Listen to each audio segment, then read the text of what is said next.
असतो मा सद्गमय तमसो मा ज्योतिर्गमय मृत्योर्मा अमृतं गमय। ओम शांति शांति शांति। सदैव व्यक्ति कर्म करता है या आचरण करता है या व्यवहार करता है, चाहे वह वाचिक व्यवहार करे या शारीरिक व्यवहार करे या अपने नित्य प्रति के कर्मों का अनुष्ठान का पालन करे, वह सदैव या तो जो सुना होता है या जैसा उसकी समझ है, इस समय की जितनी उसकी समझ विकसित है, उस समझ के अनुरूप व्यक्ति कार्य करता है। चाहे आप पढ़ाई कर रहे हों या आप किसी से वार्तालाप कर रहे हों, सब कुछ आपके ऊपर निर्भर करता है, आपके ज्ञान के ऊपर कि हमारा ज्ञान कैसा है। ज्ञान के ही कारण व्यक्ति पापाचरण में प्रवृत्त होता है और ज्ञान के ही कारण व्यक्ति पुण्य कर्मों में प्रवृत्त होता है। योग भाष्य में अभ्यास वैराग्याभ्याम तन निरोधः सूत्र पर एक पंक्ति कही महर्षि व्यास ने कि चित्त नदी नाम उभयतो वाहिनी वहति कल्याणाय वहति पापाय च, कि मनुष्य के चित्त रूपी जो नदी है, अर्थात मनुष्य का जो मन है, वह दोनों ओर स्वाभाविक तौर पर जाता है, एक कल्याण के पथ की ओर और दूसरा पाप के पथ की ओर। उसका दोनों तरफ वह बह सकता है, ये चित्त रूपी नदी दोनों तरफ जा सकती है, परंतु हम उसे किस ओर लेकर के जाएं, वह सदैव हमारे ज्ञान के ऊपर निर्भर करता है। जैसे कुछ लोगों को अनुभव, वैसे तो जो महापुरुष बनते हैं, जो ऋषिका के तुल्य अपना जीवन व्यतीत करते हैं, वे भी एक दिन बालक ही होते हैं। और एक सामान्य बालक का मन और एक विवेकी बालक का मन कैसा होता है, यह हम कुछ उदाहरणों से देख सकते हैं। जैसे हम देखें आचार्य महर्षि दयानंद सरस्वती जी को, उनका भी बाल्यकाल था।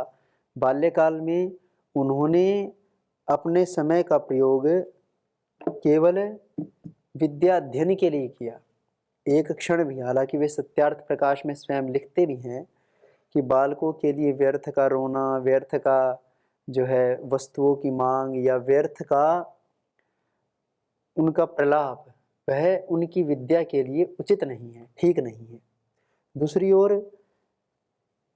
एक छोटा बालक, महर्षि दयानंद सरस्वती जी जब छोटे थे तब उस समय उनके पिताजी शिवरात्रि के समय, शिवरात्रि का क्योंकि वे शिव के भक्त थे, तो शिवरात्रि के समय उनको लेकर के गए मंदिर में और वहाँ कीर्तन चलता रहा। तो सब भक्त और स्वयं उनके महर्षि दयानंद सरस्वती जी के पिताजी भी यही सोचते कि रात्रि काल में भगवान शिव आकर के दर्शन देंगे।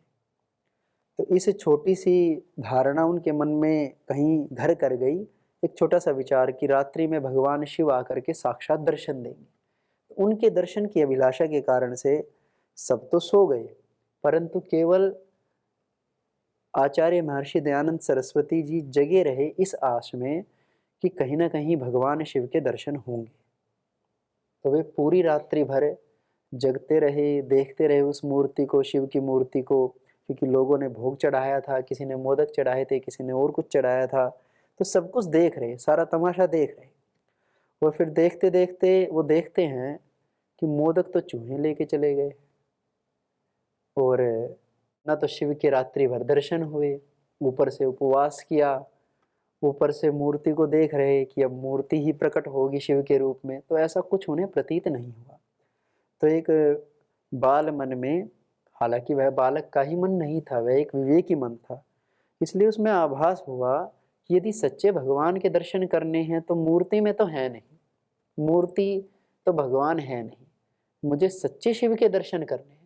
तो एक बचपन में एक छोटा सा विचार, एक छोटी सी घटना उन्हें कहाँ तक लेकर के गई कि वो अपने जीवन को कल्याण का, अध्यात्म का पथिक बना करके रहे, कि उन्हें संसार में और कुछ दिखाई नहीं दिया, केवल और केवल अपना आध्यात्मिक चिंतन, आध्यात्मिक मनन और संसार के लिए स्वयं को समर्पित कर देना, परोपकार के लिए। जब वे बड़े हुए तब उन्होंने देखा कि संसार में काफ़ी अंधविश्वास है, अंधविश्वास के कारण लोग दुखित हैं। तो उस अंधविश्वास को उन्होंने अपने जीवन का ध्येय ही बना लिया कि मुझे संसार से इस अंधविश्वास को दूर करना है। इसीलिए उन्होंने सत्यार्थ प्रकाश लिखा। जब हम देखते हैं महात्मा बुद्ध को, तब देखते हैं, देखो या तो हमारे भीतर, क्योंकि हम कभी-कभी सोचते हैं कि हमारे भीतर ज्ञान होगा कैसे? एक तो ऐसा ज्ञान होना जैसा था भगवान महात्मा बुद्ध जी के पास, जैसी मर्यादा थी भगवान श्री राम में, जैसा विवेक था आचार्य महर्षि दयानंद सरस्वती में। एक और हम यह भी सोचते हैं कि ऐसा विवेक, ऐसा वैराग्य, ऐसा ज्ञान हमारा भी हो जाए, और कैसे होगा हम नहीं जानते।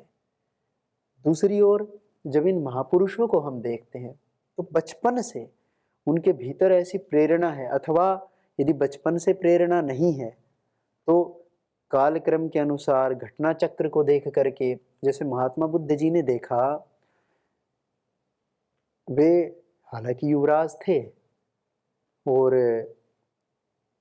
उनकी शादी भी हो गई थी, परंतु उसके बाद उन्होंने एक घटना देखी कि एक और कीड़े मकोड़े, जैसे हल चल रहा है तो कीड़े मकोड़े मर रहे हैं, कीट पतंगे मर रहे हैं। फिर देखा कि कोई बीमार है, फिर देखा कि एक मृत काया जा रही है सामने से।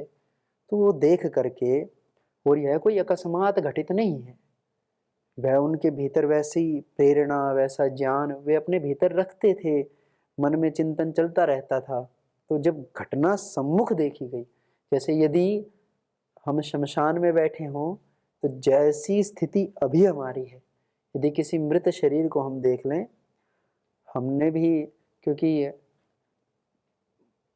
मंत्र पाठ आदि के लिए हम लोग जाते रहते हैं, तो प्रथम बार जब गए अंतिम संस्कार के लिए, गुरुकुल से पहली बार जब हम अंतिम संस्कार के लिए गए, क्योंकि शमशान घाट में कभी गए नहीं थे, एक बार जरूर गए थे पर उस समय हम बहुत छोटे थे। तो शमशान घाट में जब हम गए तो वहाँ देखा, क्योंकि जिनकी अंत्येष्टि करने जा रहे थे उनकी उम्र बहुत छोटी थी, तो वो देख करके 1-2 दिन तक हमारे चित्त की स्थिति एक अलग ही चेतना पर रही। यदि आप भी शमशान घाट में जाते हैं और वहाँ का यदि दृश्य देखें, तो जैसा जीवन के प्रति अभी इस क्षण हम लोग मौज मस्ती में रहते, उस क्षण हमारी वह स्थिति बिल्कुल अलग हो जाती है। हमारे चित्त में कहीं ना कहीं मृत्यु का भय या मृत्यु हमें सम्मुख दिखाई देती है। फिर उसकी निरंतरता कितनी हम रख पाते, वह हमारे विवेक के ऊपर निर्भर करता है। जैसे महात्मा बुद्ध जी ने देखा कि यह तो शरीर जीर्ण है, यह शरीर हमेशा नहीं रहने वाला, यह शरीर रोगग्रस्त भी हो सकता है, इसका भी डर है इस शरीर में, और यह शरीर तो ऐसे ही है जैसे ये कीड़े मकोड़े ये प्रतिदिन मर रहे हैं और फिर इनका जीवन इन्हें मिल जाता है। तो ऐसे जीवन का कोई उद्देश्य नहीं। तो इसलिए उन्होंने बुद्धत्व की प्राप्ति के लिए प्रयास किया और उस प्रयास में सफल हुए।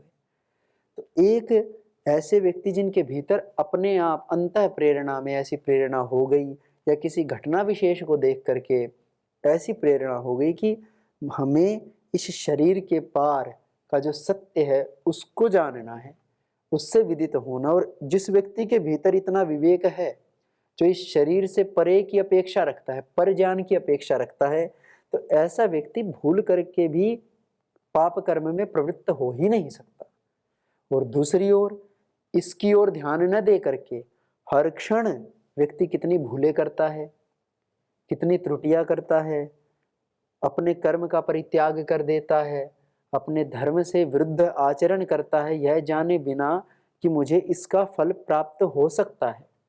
तो यही संदेश इस तीसरे श्लोक में ईशावास्योपनिषद के कहा कि असूर्यानाम ते लोका अंधेन तमसा वृताः तांस्ते प्रेत्याभिगच्छन्ति ये के चात्म हनो जनाः। एक व्यक्ति हैं संसार में जो आत्मघाती है। क्या शब्द बोला? आत्मघाती। आत्मघाती सबसे बड़े अपराधी हैं। और दूसरे हैं आत्मानुकूल आचरण करने वाले। एक आत्मघाती जो अपने भीतर की प्रेरणाओं को दबा देता है, और एक दूसरा व्यक्तित्व जो अपने भीतर की प्रेरणाओं के अनुकूल ही आचरण करता है, उससे विरुद्ध कदापि आचरण नहीं करता, कदापि गलत प्रवृत्ति की ओर नहीं जाता। यह हम सब जानते हैं कि जब भी यदि हम छोटी सी भी भूल, इतना विवेक तो खैर होना चाहिए व्यक्ति के भीतर कि क्या गलती है और क्या हमसे गलती, मतलब क्या करना उचित है और क्या अनुचित है। उचित अनुचित का, पाप पुण्य का विवेक व्यक्ति के भीतर होना चाहिए। और महर्षि दयानंद सरस्वती जी कहते हैं कि हर एक व्यक्ति की आत्मा के भीतर इतना विवेक है कि वह जानती है कि धर्माचरण क्या है, पापाचरण क्या है। यहाँ तक कि दुर्योधन भी, जब भगवान श्री कृष्ण उनसे पूछते हैं कि तुमने भी तो धर्मशास्त्र पढ़े हैं, तुम ऐसा पापाचरण क्यों करते हो, दुर्योधन यह नहीं कहता कि मैं नहीं जानता धर्म कर्म क्या है। दुर्योधन स्पष्ट भाषा में कहता है कि जानामि धर्मम, मैं धर्म को जानता हूँ, न च मे प्रवृत्ति, परंतु मेरे दुर्संस्कारवश मेरी प्रवृत्ति धर्म में नहीं है। तो एक तो है धर्म को जानना, धर्म को दुर्योधन भी जानता था, धर्म को रावण भी जानता था, धर्म को कंस भी जानता था, परंतु जानने मात्र से उसमें प्रवृत्त हो जाना यह सहज नहीं होता। बस हम उसमें किसी भांति प्रवृत्त हो सके, यह बहुत बड़ी बात होती है। और धर्म केवल मात्र जानने से या सुनने से हम धर्म के धर्मी नहीं हो जाते। धर्म का शब्द का सीधा सीधा अर्थ ही होता धारणा धर्म। यदि हम उसे धारण कर सकें तो वह धर्म है, यदि हम धारण नहीं कर सकते तो वह धर्म कहलाना, उसे हम नहीं कह सकते कि यह हमारा धर्म है। जिस चीज को हमने धारण किया वह हमारा धर्म बनता है। यदि हमने आलस्य को धारण किया तो आलस्य हमारा, तब हम आलसी कहलाएंगे। यदि हमने प्रमाद को धारण किया तो हम प्रमादी कहलाएंगे। और यदि हम आज्ञा में चले, गुरु की आज्ञा में, माता पिता की आज्ञा में, तो हम आज्ञाकारी कहलाएंगे। तो धर्म केवल मात्र सुनने से नहीं, धर्म केवल मात्र समझने से नहीं, धर्म को जब तक हम आचरण में नहीं लाते तब तक वह धर्म कहलाता ही नहीं। तो इस श्लोक में एक बात यह कही कि असुर नाम के लोग हैं इस संसार में, इस ब्रह्मांड में ऐसे लोग हैं जो असुरों के लिए हैं। असुरिया नाम ते लोका। और वे हैं कैसे? हम जब इस ब्रह्मांड को देखते हैं, इस भूलोक को देखते हैं, तो यह लोक कैसा है? ईशावास्यम, भगवान के द्वारा आच्छादित है, भगवान के द्वारा बनाया गया है। परंतु असुरिया नाम, जो असुर लोक है, असुरिया नाम ते लोका अंधेन तमसावृता, वे अंधकार से, अज्ञान से आच्छादित हैं। वहाँ केवल और केवल मात्र अज्ञान है, अविवेक है, अंधकार है। अनंदा नाम ते लोकास तांस्ते प्रेत्याभिगच्छन्ति, जो व्यक्ति पापाचरण करेगा, तांस्ते प्रेत्याभिगच्छन्ति ये के चात्म हनो जनाः, जो आत्मघाती लोग हैं, जो केवल और केवल अपने ज्ञान के विरुद्ध आचरण करते हैं। जैसे हमने सुना है कि किसी की चोरी नहीं करनी चाहिए, किसी का भी धन हमें नहीं लेना चाहिए, किसी से झूठ नहीं बोलना चाहिए, अहिंसा, सत्य, अस्तेय, ब्रह्मचर्य, अपरिग्रह, शौच, संतोष, तप, स्वाध्याय और ईश्वर प्रणिधान, इसमें रत रहना चाहिए और इसके विरुद्ध आचरण कदापि नहीं करना चाहिए। न हिंसा करनी चाहिए, न झूठ बोलना चाहिए, न बेईमानी करनी चाहिए, क्योंकि उपनिषद में भी कहा न येषु जिम्मम अनृतम न माया चेति। जो व्यक्ति छल कपट झूठ से रहित होता है उसके लिए ब्रह्म का द्वार, ज्ञान का द्वार, सफलता की सीढ़ियाँ खुली पड़ी। लेकिन जो व्यक्ति अपने भीतर दुर्व्यवहार रखे, छल रखे, अपने मित्र के साथ सामने सामने तो मीठी मीठी बातें करे परंतु पीछे से उसका बुरा चाहे, सामने तो ऐसे जताए कि यह मेरा गुरु भाई है, यह मेरा बंधु है, परंतु पीछे से उसके अहित करने की चेष्टा करे, तो ऐसा व्यक्ति कभी भी, देखो दो तरह के व्यक्ति होते हैं। एक ऐसे व्यक्ति जो मन में भी किसी के प्रति कोई बुराई का भाव नहीं रखते और सामने से भी नहीं करते। दूसरे जो सामने भी कह रहे हैं और मन में भी वैसा ही रख रहे हैं। और तीसरे व्यक्ति बड़े घातक होते हैं जो सामने तो मीठा व्यवहार करें और पीछे से पीठ पर छुरा घोंप दें। उन्हें शत्रु कोटि में ही रखा जाता है, लेकिन सामने ऐसे दिखाएंगे जैसे मित्र हैं।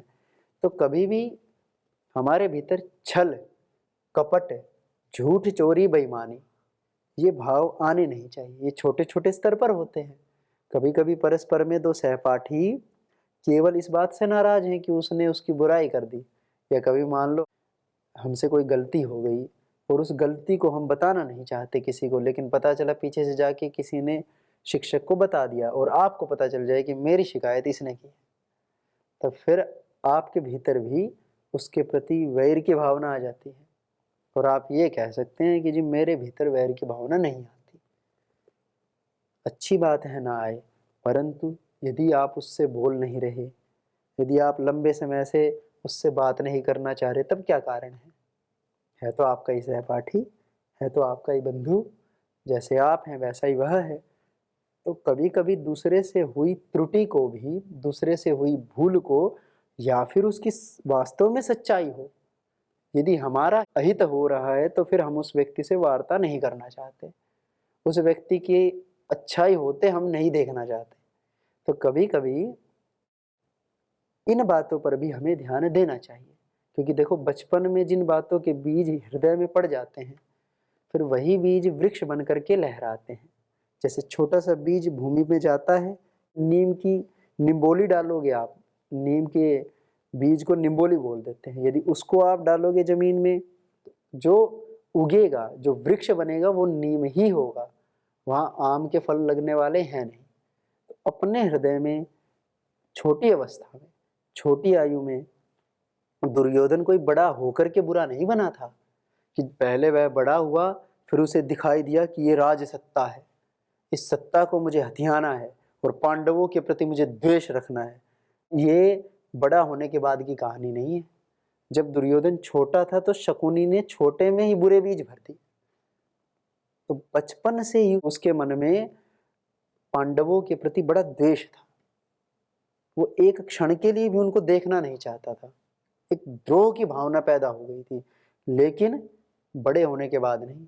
जब छोटा था तभी वे बीज बने और उनका फल यह रहा कि युद्ध तक हुआ और एक सुई की नोक के बराबर भी भूमि देने से दुर्योधन ने पांडवों को इनकार कर दिया। तो द्वेष की भावना से व्यक्ति स्वयं में ही बर्बाद हो जाता है। सबसे पहले तो वह खुद को बर्बाद करता है, फिर दूसरे का नंबर आता है। यदि दूसरा उससे कमजोर है तो, यदि शक्तिशाली है तो कुछ नहीं कर सकता। यहाँ उपनिषद के इस मंत्र में यह संदेश देना चाहा कि जो व्यक्ति आत्मघाती होगा, ये के चात्म हनो जना, जो व्यक्ति आत्मघाती होते हैं। आत्मघाती व्यक्ति कैसे होते हैं? जो अपनी आत्मा की प्रेरणा के विरुद्ध आचरण करे। और वास्तव में आत्मा की प्रेरणा क्या है? देखो हमारे भीतर जो भी हम आप्त वाक्य सुनते हैं, जिन भी आप्त वाक्यों को हम पढ़ते हैं, जिन भी शास्त्रों को हम पढ़ते हैं, शास्त्र में लिखा वचन वह आप्त वाक्य है, वह हमारी आत्मा के अनुकूल है। यदि उसके विरुद्ध आचरण हम करें तब हमारे लिए दुखदायक बन जाता है। यदि शास्त्र में यह लिखा है कि एक अध्यात्म के पथिक को, एक कल्याण के पथिक को कभी भी किसी के भी प्रति मन में द्वेष की भावना नहीं रखनी चाहिए। आचार्य चाणक्य ने कहा नास्ति बुद्धिमताम शत्रु, कि जो बुद्धिमान व्यक्ति है, अब देखो सीधी सीधी परिभाषा है, जो बुद्धिमान व्यक्ति है उसका कोई शत्रु नहीं। शत्रु दूसरे बन सकते हैं आपके अच्छे कार्यों से। आप आगे बढ़ रहे हैं तो आपके प्रति वैर भावना रख करके कोई आपको अपना शत्रु समझे तो वह उसकी नादानी है।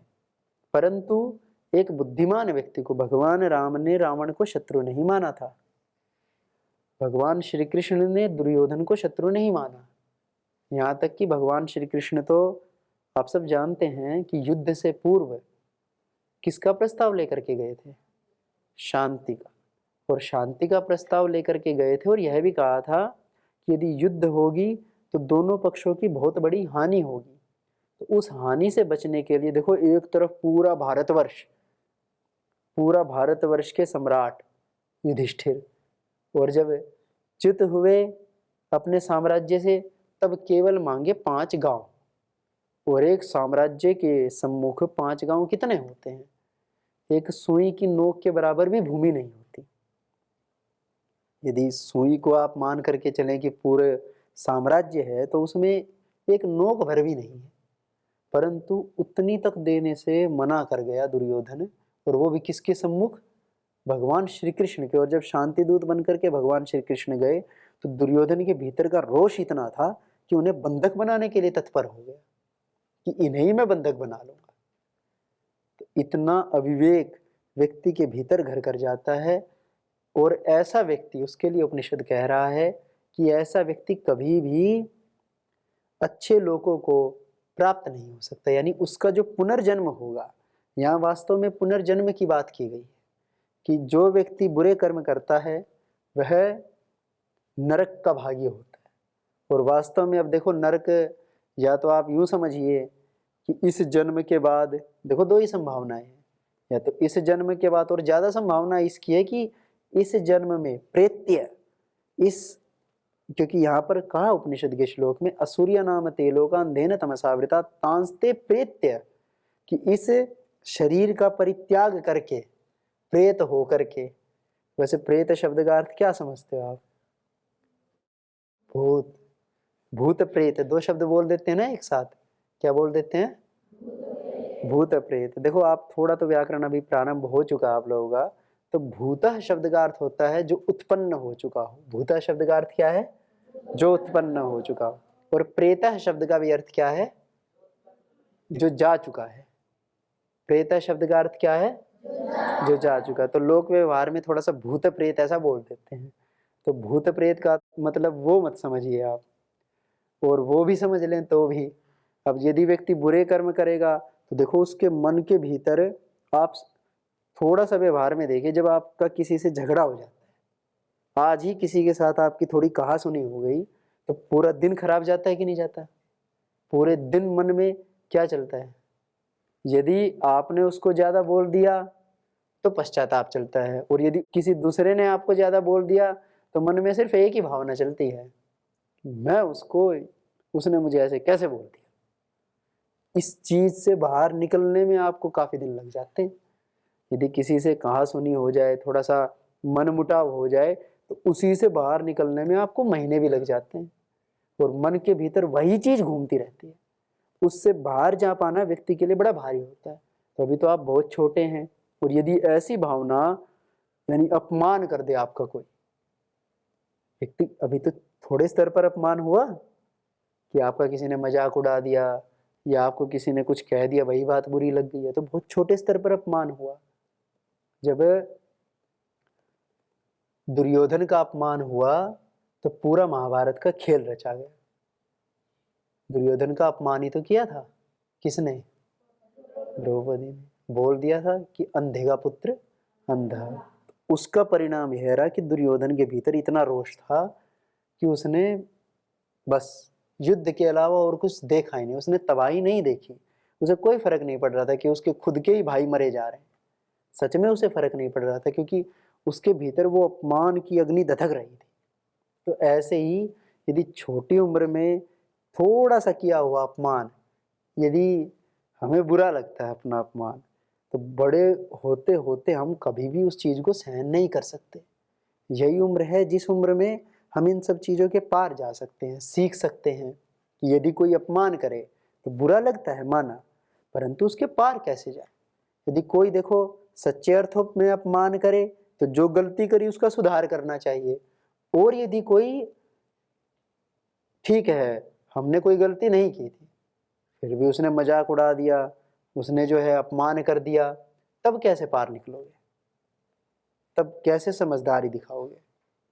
यदि किसी ने आपका अपमान किया, आप ही के किसी बंधु ने, तब आप क्या विवेक रखेंगे? यदि आप ही को कोई बुरा भला कहे तब आप क्या करते हो? अभी क्या करते हो ये बताओ? हाँ जी, हैं? अभी कोई अपमान कर दे तो भोजन करते हो? हाँ ये बात भी है, कोई जब गुस्सा आ रखा हो व्यक्ति के अंदर तो फिर अधिक भोजन करते हैं। हमारा जब कोई अपमान करता था, आज तो नहीं, पर लगभग जब हम नए नए आए थे गुरुकुल में, जब कोई कुछ कहता तो हम पढ़ाई ज्यादा करते। हमें गुस्सा आ जाता है इस बात का कि उसने हमें कह कैसे दिया, ऐसे हिम्मत कैसे हुई, तो हम फिर ज्यादा पढ़ाई करते। तो अनंत जी तो ज्यादा भोजन करते हैं यदि कोई अपमान करे तो। और आप करते हो कि करना चाहिए? करना चाहिए, प्राणायाम ज़्यादा करना चाहिए। और क्या करना चाहिए? एक शब्द बोलते हैं प्रतिपक्ष भावना। क्या बोलते हैं? हाँ जी, आप क्या करते हो यदि कोई अपमान करता है तो? शुभम जी। अगर कोई हमारे बारे में गलत बोलता है या फिर गलत कहता है तो उसकी द्वेष भावना बढ़ती है या फिर उसको कुछ तो उस द्वेष भावना को दूर करते हैं आप? हो जाता है 1-2 घंटे में। 1-2 घंटे लग जाते हैं। तो उसे दूर करने के लिए विवेक से तो दूर कर पाते हैं। मन में जब कोई अपमान करता है तो सबसे पहले एक शब्द होता है प्रतिपक्ष भावना। क्या बोला? प्रतिपक्ष भावना। यदि मन में द्वेष आ रहा है किसी के भी प्रति, तो देखो ऐसे सोचा करो कि भाई इसके प्रति रोष करके, जैसे गुस्सा है तो प्रतिपक्ष भावना का मतलब होता है मैत्री की भावना रखना, है ना? सूत्र क्या है? मैत्री, करुणा, मुदिता, उपेक्षाणाम, सुख दुख, पुण्य पुण्य विषयाणाम। ये सूत्र पूरे जीवन का दर्शन देता है कि यदि कोई व्यक्ति सुखी दिखाई दे तो उसके प्रति मैत्री की भावना रखो, नहीं तो हम ईर्ष्या की भावना कर लेते हैं। तो ऐसे ही कोई व्यक्ति दुखी दिखाई दे तो उसके प्रति करुणा रखो, क्योंकि दुखी व्यक्ति को आप यदि उसके प्रति रोष रखोगे बेचारा और दुखी हो जाएगा। और जो पुण्य आत्मा है, जो संसार का भला कर रहे हैं, उनके प्रति प्रसन्न रहो। कभी उनके प्रति ऐसी भावना न लाओ मन में कि ये क्या कर रहा है, ये क्या करेगा, ऐसी भावना नहीं। और जो व्यक्ति आपको दिखाई दे रहा है, स्पष्ट दिखाई दे रहा है कि यदि इससे मैंने बात भी करी तो भी ये बुराई बोलने वाला है और मैं कितना ही अच्छा कर लूं, ये व्यक्ति कभी भी साथ देने वाला नहीं, तो उसके प्रति उदासीन रहो।